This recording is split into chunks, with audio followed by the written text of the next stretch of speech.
Hello everyone, welcome to another video session. Today we're going to study the dynamics of the robots. Previously we talked about statics. Now let's see how does dynamics of robot work. To begin, we're going to start with a simple example. Consider a motion of an inverted pendulum. It is, if you look at it, it is very similar to a robot that has one link and one joint. If this is our pendulum, we can assume there is a joint here, rotates with theta, and this is our one link, and here would be the robot end effector. It's a very simple case, a robot with one arm. Let's analyze its motion dynamically. That would give us an insight into the dynamics of more complicated robots. And when we talk about dynamics, we're thinking about forces, torques, acceleration. I'm going to derive the dynamic equations of the pendulum here using Newton's laws of motion. Consider this pendulum.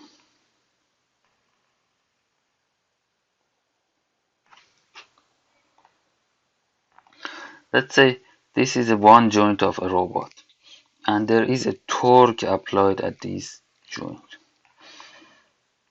and the joint angle is theta.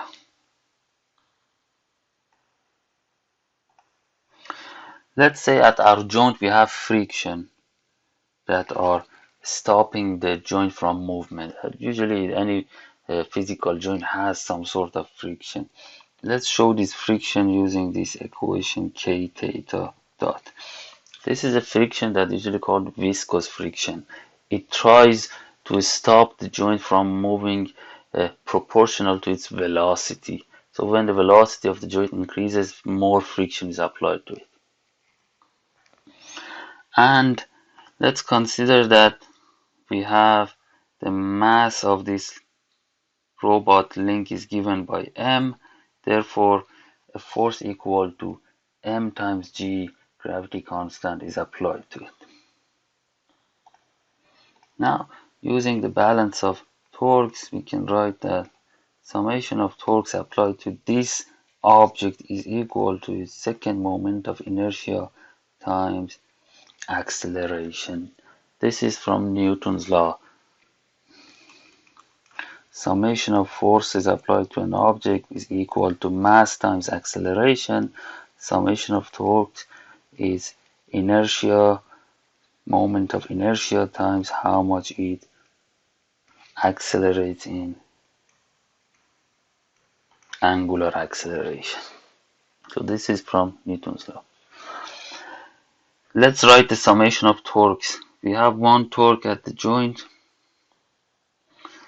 We have friction in the negative direction.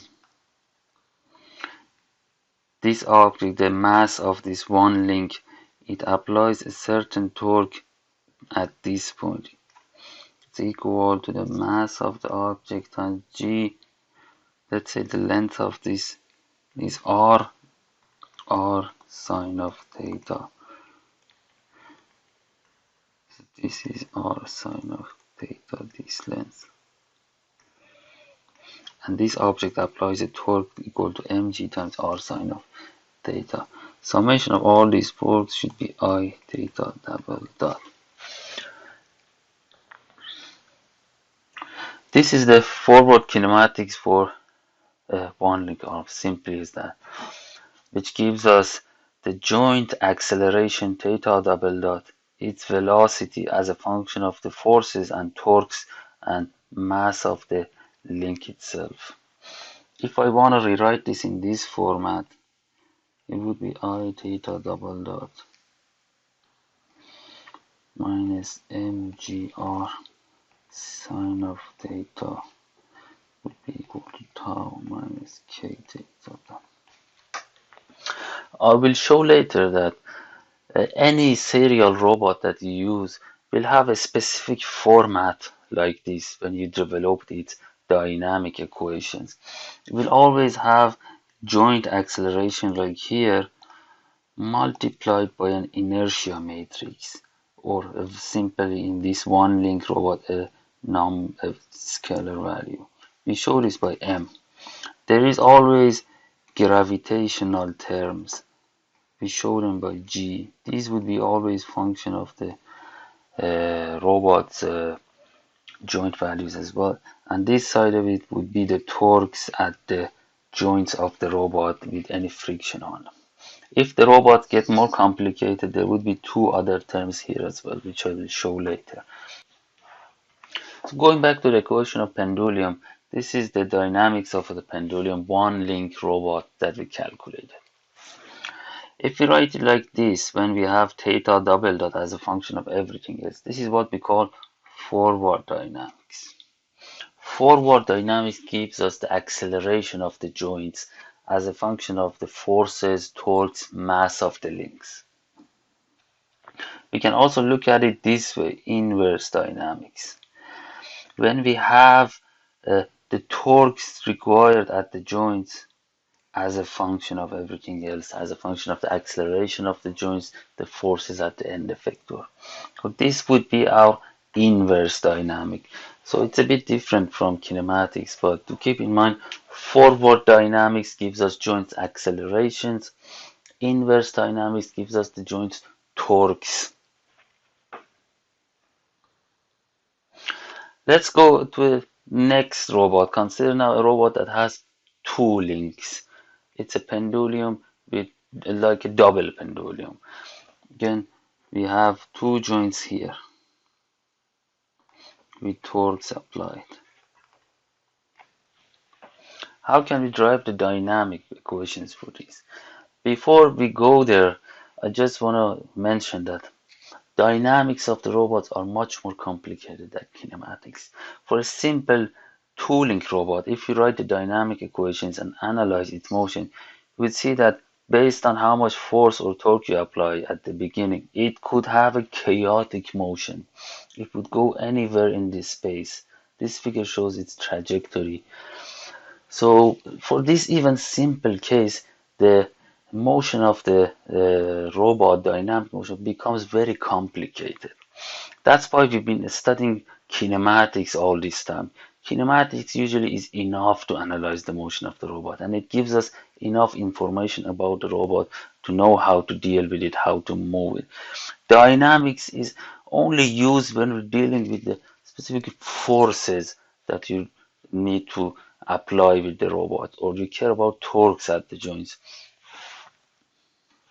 Now let's drive the dynamics of double pendulum. If you write the balance of torques using Newton laws at these 2 points, you will drive these two equations. And instantly you can see how complicated they get. In here, C shows sine and S shows C shows cosine and S shows sine.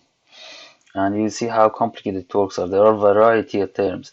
Mass of the links here, length of the links are included, the two angles are in there, gravity terms are here. But like the previous single link robot, you can always categorize these terms into several matrices. I said there is always an inertia matrix. Regardless of what the robot is, if it's a serial manipulator, the type of robot that we've been studying in this course, for all of them, the equations will turn out into something like this. There is always inertia term, a matrix that includes mass of the links and moment of inertia of the links multiplied by acceleration. There is a term that includes multiplication of several joint velocities. This is what we call a Coriolis matrix. There is a term that involves centrifugal terms. These are the terms where velocity of the joints are in terms of powers of velocities of joints, like q1 dot squared. And there is always a gravity term included. If you pack them up into these four matrices, you will get this nice format. Dynamics of any robot looks like this. The M, B, C might be different matrices, but you can categorize them in this format. Even the one link robot, if you remember, I calculated it, M was equal to I, these two terms were 0, and for G we had a mgr sine of theta. So any dynamic equation can be categorized into this format. Even for the double pendulum, we can build the inertia matrix, centrifugal matrix, and gravity matrix as this. One last point I want to make, that if you look at the dynamic equations, acceleration term is always multiplied by inertia matrix. Inertia matrix has some nice features. Inertia matrix includes mass of the links and moment of inertia of them. These are always positive values, and inertia always shows the kinetic energy. It's like a mass term, and it's always positive definite. What does it mean? It means that it's always invertible. You can always take the inverse of M matrix. Looking back at the dynamic equations, if you have the inverse dynamic, which we usually drive first when we're writing Newton equations, when we have this format: inertia times acceleration, centrifugal, gravity, and assuming the B is now 0. When we have the inverse dynamic, getting the forward dynamic is very straightforward. Because M is invertible, you can simply take everything to one side, multiplying by inverse of matrix M, the inertia matrix, to get this. So unlike kinematics, when forward and inverse were very complicated, for dynamics not the case. Going from forward to inverse dynamics is very easy. And usually even in some textbooks, they don't even differentiate these two concepts. They just call it robot dynamics, because one easily gives you the other one as well. Finally, one thing I want to mention is that when you look at the dynamic equation, you can instantly see that it's highly nonlinear, and it's a differential equation of second order. We have second derivatives of Q. That is one of the reasons why dynamic is complicated. We have quite a lot of mathematical tools to deal with first order differential equations, like the forward kinematic equation, where we had x dot j q dot. This is a first order ordinary differential equation, and it is also linear. Dynamic case, it's a second order and nonlinear. That's why dealing with dynamics is much more complicated. We're not going to get deep into the dynamic analysis of robot, and that is where we end our dynamics session. I just wanted to give you a brief introduction to robot dynamics in case at some point you're interested, you have the knowledge to study more on that topic. Now, one last thing I wanted to talk about is how can we simulate the motion of an object, a robot. So far we drive the dynamics, we also had the kinematics and inverse kinematic equations.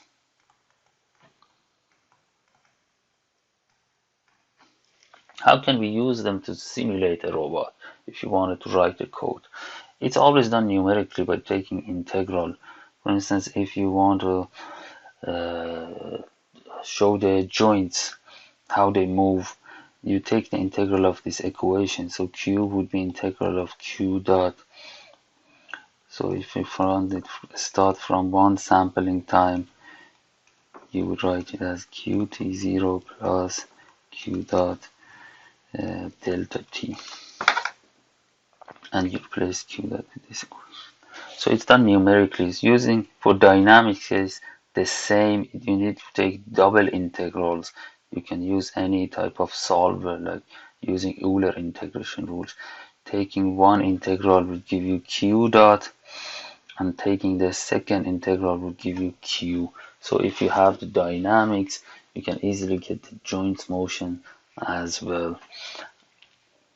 And usually if you model a robot, the dynamic and kinematics both will give you the same result. So if you're calculating dynamics and then you take integral, you get q dot. For the same initial conditions, you will get the same q dot using the inverse kinematics.